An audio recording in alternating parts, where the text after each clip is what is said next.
Kitchen મેજિકમાં આજે ટામેટાના ભજીયા બન્યા હતા.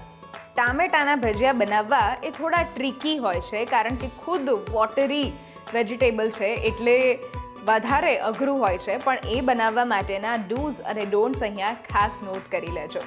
ટામેટાના ભજીયા જ્યારે બનાવીએ છીએ ત્યારે એની પાતળી સ્લાઇસ અથવા તો જેવી તમને થિકનેસ ભાવતી હોય એવી સ્લાઇસ તમે કટ કરીને એમાં ચટણી, જે લીલી ચટણી આપણે રેગ્યુલર બનાવતા હોઈએ છીએ એ જ લીલી ચટણીને આપણે ઉમેરશું અને પછી એને ફ્રાય કરશું. પણ ફ્રાય કરતી વખતે ખાસ ધ્યાનમાં રાખવાનું છે કે ફ્રાય કરતી વખતે ઓઇલ એકદમ ગરમ હોવું જોઈએ. પણ ડોન્ટ્સમાં એક વાત ખાસ ધ્યાનમાં રાખજો કે જ્યારે આપણે ચણાના લોટનું બેટર બનાવીએ છીએ ત્યારે બેટર બનાવતી વખતે એ બેટર બહુ જ પાતળું ન થવું જોઈએ.